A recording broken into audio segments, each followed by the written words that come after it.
is the things happen when we allow ourselves to be who we are. And I mean, think about it. Everybody else is taken. You might as well be you. So I just wanted to start with a little bit of humor today. You know, yesterday I got called pretty. Felt really good. Can you relate? When somebody tells you that, feels really good. Actually, the full sentence was, you're pretty annoying, but I'm choosing to focus on the positive. I think sometimes we need to lighten up. That occasionally we get so caught up on what we need to do and how to do it and doing it perfect and whatever. Like all of that is kind of a waste of time. What we really need to do is live from our authentic self. That's the path to joy. That's where satisfaction and fulfillment comes from, when we allow ourselves to be who we are.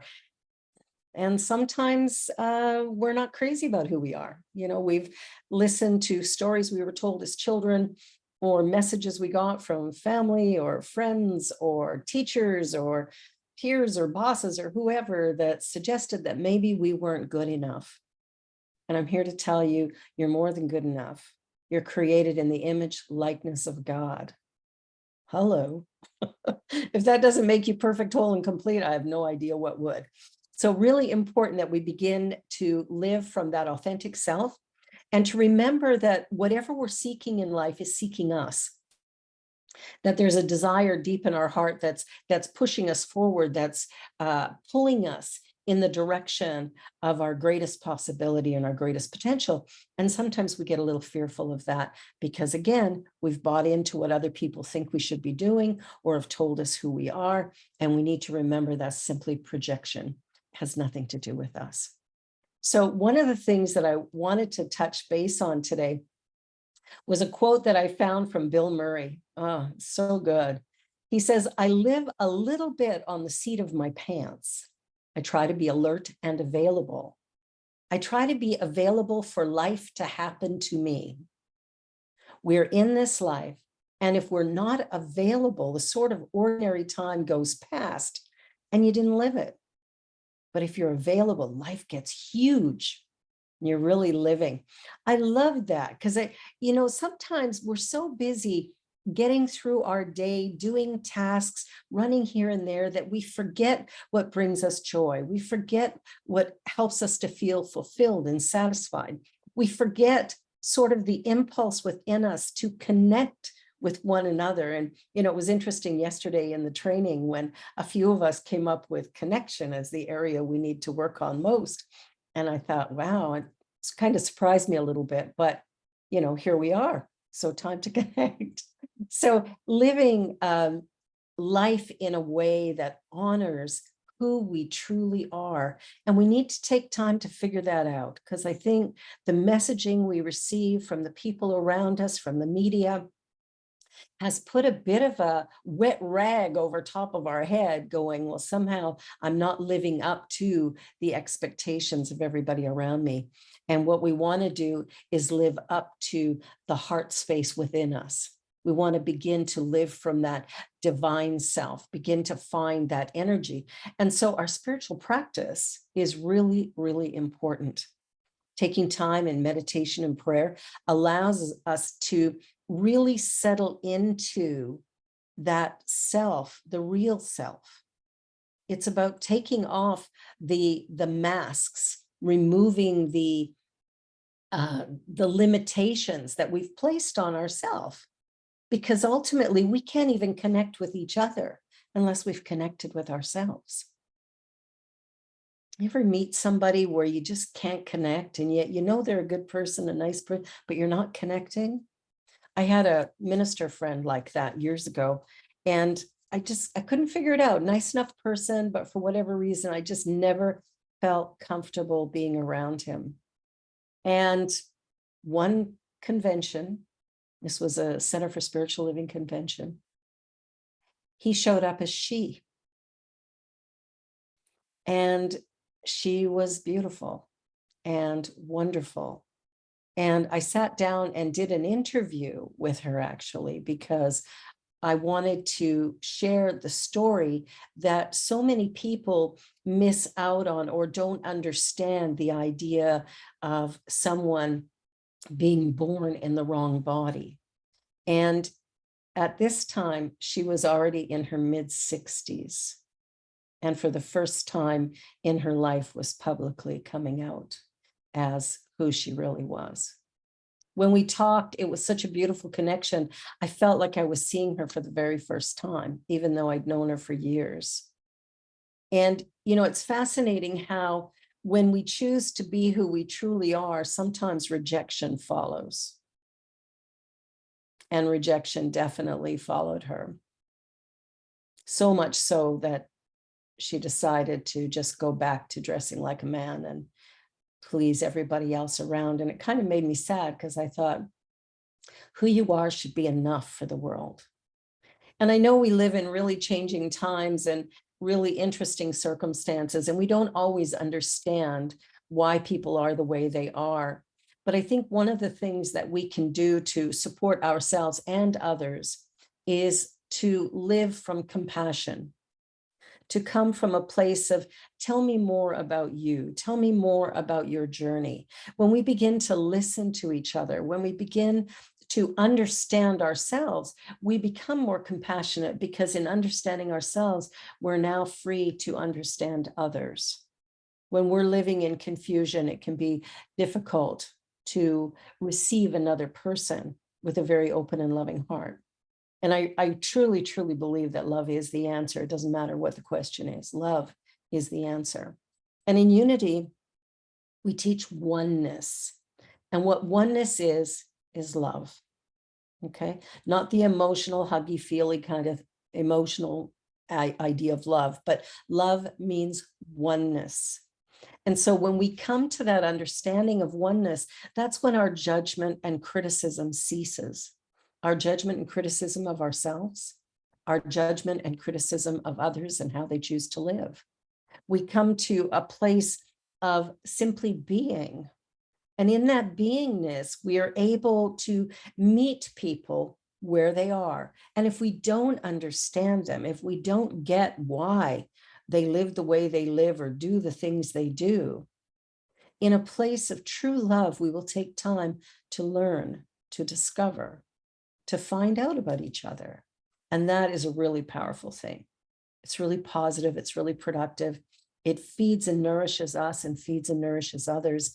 And it helps to shape a world that I know we've been seeking. Many Unity centers finish their services with, let there be peace on earth. Where does peace come from? It isn't about laying down arms. It isn't about stopping fighting. It's about finding my authentic self and living from there comfortably, loving what I find when I find me, honoring what I find when I find me, and then sharing that in the world. People who are living from a place of authenticity are not carrying guns. They don't need to. When we're living from a place of authenticity, we don't need to argue with each other to be heard or to yell above the crowd. A soft voice becomes that loud message. We're coming up to Martin Luther King Day. Martin Luther King stood in a place of power, sharing authentically, honestly, an idea of peace for our world, not just for the Black people that he was fighting or walking with or marching with, but for all people. His vision was that all people would come together harmoniously, that there would be a connection that would bridge all gaps. But where does it come from? It has to start right here. Peace begins with me. Mahatma Gandhi said, be the change you wish to see in the world. So whatever it is we want to see in the world, we have to become that. We have to be it. And so when we start to live from a place of authenticity, we're no longer trying to please our parents or our siblings or our children or our relatives or, I don't know, the things going on around us. We're not living by the media report of what's in or what's out. We're living from our authentic place of going, I am created in the image and the likeness of God. That means the way I'm created is in fact perfect, whole, and complete. Now, if I am created with this divine sense of who I am, I need to honor that. I need to honor who I am. And as I come to understand myself, as I come to accept myself, to love myself, as each one of us does that, life becomes very fulfilling and satisfying. Have you ever noticed that when you're trying to live according to somebody else's agenda, how challenging it is? It's a little like pushing water uphill. Not much progress gets made. It feels hard and difficult. And one of the things we teach here is the power of our language. And when we're thinking critically about who we are, when we are thinking badly about ourselves, those are words that are going into our consciousness, that go into our experience, and we attract to us a matching energy. Law of attraction is really exact. What I think about me becomes my reality. What I focus my attention on is what I draw to me. The laws are absolutely exact. There's no question about the laws of the universe. Bill Murray also said some other thing that I really liked. He said, the last time doesn't exist. It's only this time. And everything is going to be different this time. There's only now. So whatever's been happening in the past for you, whatever's happened in your childhood, last week, last month, last year, wherever, whatever has happened, it's done. Leave it in the rearview mirror. In fact, turn that mirror. Don't even bother looking back. In this now moment, allow yourself to find yourself. Allow yourself to see the magnificence of what God has created. To see the beauty in the way you think, the way you view the world, the way you see life, the way you walk and talk, and what brings you joy or love or peacefulness, whatever calms your beating heart in a moment when you need it, whatever that is, find that and be that. There is just one you. And you are essential to the unfolding of the universe at this time. In fact, it cannot be what it needs to be without you. Yes, you. You are essential in creating a world that transforms, a world that works for the highest and best good of all of humanity. You're the one we've been waiting for. When we think about the second coming, you're it. And you, and you, and you, you're it. And in order to fulfill that mandate, we must be who we were created to be. We must find our real voice. We must find our natural gifts. We must come to a place of recognizing that I am born to stand out and stop trying to fit in. We do that, don't we? We want to fit in. We want to be acceptable. A minister friend of mine shared with me one time that he was standing on the stage giving this great presentation, and there was a gentleman in the front row who was like this the whole time, shaking his head back and forth. You know, as a speaker, that's a little disarming to have somebody sitting there doing, So the whole time he's trying to look over the man's head, he's trying to look in another direction because he's feeling like, oh, this guy just doesn't like anything I'm saying. So after the talk is over, he's standing by the door, shaking hands with people, wishing them a nice week, having a bit of a chat, and the gentleman comes up to him, still shaking his head. And he says, thank you so much. That was the best talk ever. I needed to hear that. Everything I've been doing has blocked and stopped me, but what you said allows me to see something different. We look at people and we make assumptions. We look at life and we presume that we know. We have expectations and opinions of others that affect our lives, not actually theirs, but our own.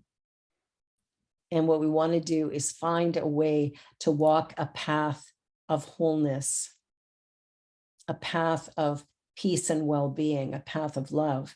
And that comes from really accepting who we are, as we are, where we are.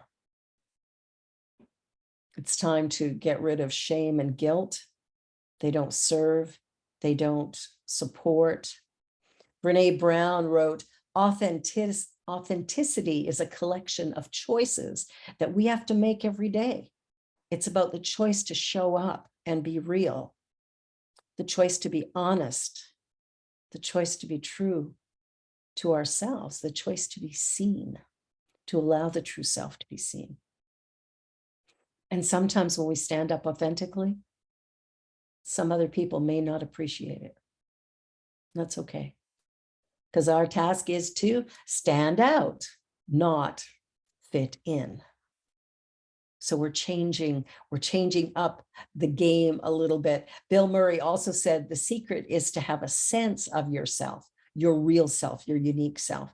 Because once you kind of get a sense of who you are and you allow that to come through, you allow yourself to relax and to be authentic, what happens is there's a quiet strength that's revealed in that. There's something warm and inviting and powerful that happens. And every one of us has that ability. And it's time to let go of, what our parents told us when we were little. They didn't know. They did the best they could with what they knew.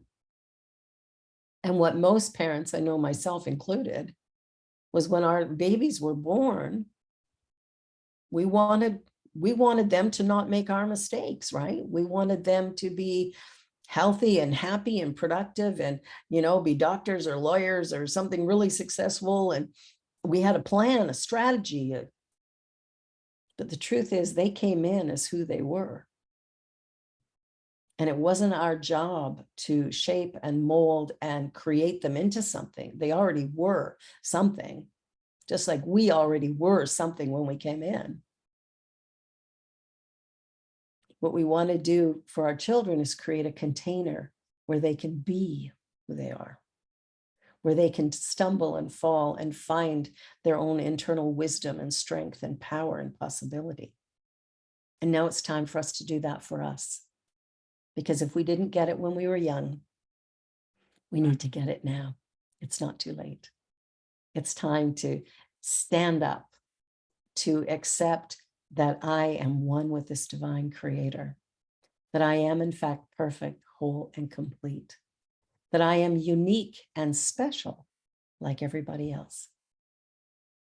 It's when we come to embrace that, to understand that, and to fearlessly live that, knowing that some people may walk away from us, but I'll tell you, some other people are going to join you and love you and see you, not for who they want you to be, but for who you truly are. And there is no greater gift than to be seen and to be accepted. It's a little bit different when you're, accepted because somebody thinks you're a certain way, when in fact it's not true. There's just one you, and joy comes out of that acceptance, that understanding, that willingness, the ability to really enjoy life and to be who you are. You become more relaxed and comfortable as you do this. And one more quote from Bill Murray. I'll tell you, Bill Murray's got some good stuff. The more relaxed you are, the better you are at everything. The better you are with your loved ones, the better you are with your enemies, the better you are at your job, the better you are with yourself. We're relaxed when we allow ourselves to be seen and heard. We're relaxed when we can just live the life that we actually were given. That creates peace. that creates fulfillment and satisfaction. And that moves us in a direction of great possibility and potential. It heals us and it releases us from resentment, regret, shame, and guilt. Because all of those things come from unmet expectations or trying to be something that we're not. The last thing Bill Murray said, not the last thing, but the last thing I'm going to share today. This is not a dress rehearsal. This is your life. You have been placed here by divine appointment. You came into this life to do something that would make a mark on this universe at this time. You are here to leave some legacy, and it may be something small in your mind, but trust me, there is no big or small in the mind of God. There is only the fulfillment of a life journey, a life potential, a life possibility. And your life is yours to live. Nobody else's. Yours to live. Find your path, find your joy, find your love, find your acceptance of who you are, where you are, and simply be that. Now I invite you to just quiet your mind and let us go into a time of meditation. So I take a breath and allow the body to relax. Take another deep breath. And in a place of relaxation, I listen. I listen for that still small voice.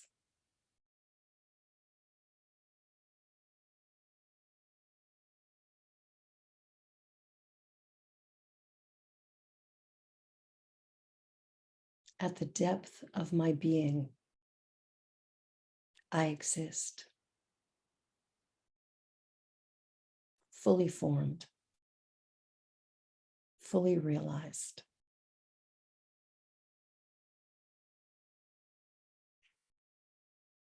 At the depth of my being, I am the I am.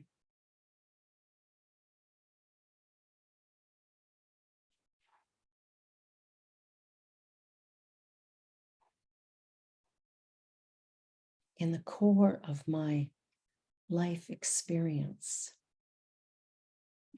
I stand in truth and possibility.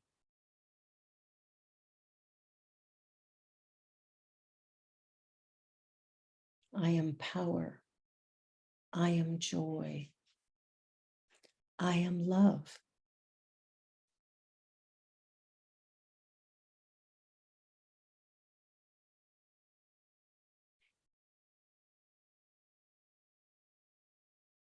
And as I come to a place of saying yes to all of this,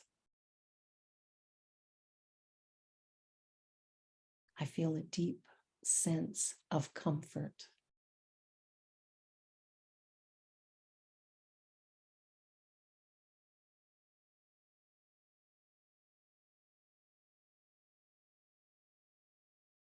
Breathing in the fullness of life allows me to acknowledge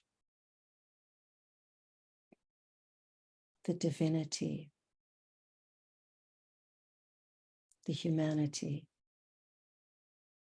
all that I am.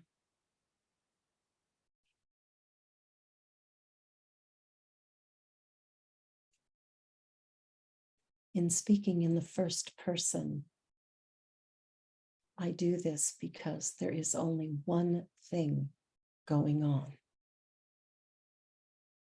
There is only one of us here.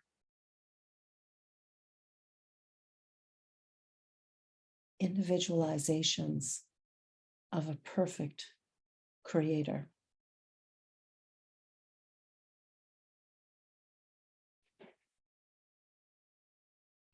So I accept these words and I allow myself to open my mind and heart to acknowledge this infinite presence as me, to see the remarkable gifts and talents I possess.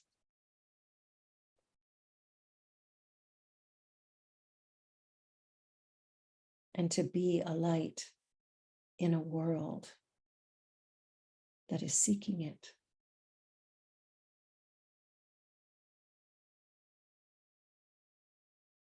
I choose to stand out, to shine bright,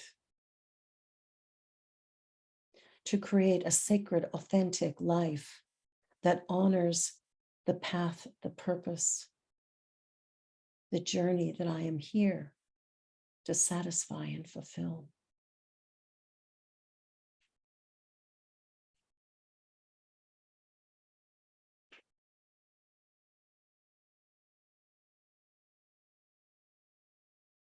My life is an exquisite journey, a glorious opportunity filled with infinite potential.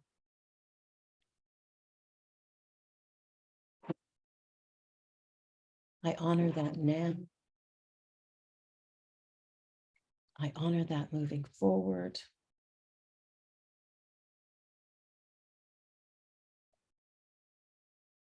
I celebrate my existence. And I acknowledge here and now that I am perfect, whole, and complete. And I live in that truth from this moment forward.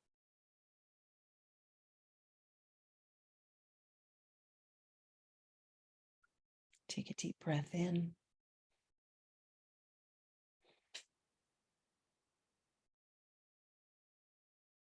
In closing, I know that all is well, all is perfect, all is love, all is God. And with a grateful heart, I let this be the truth. And so it is. Amen. Ashe.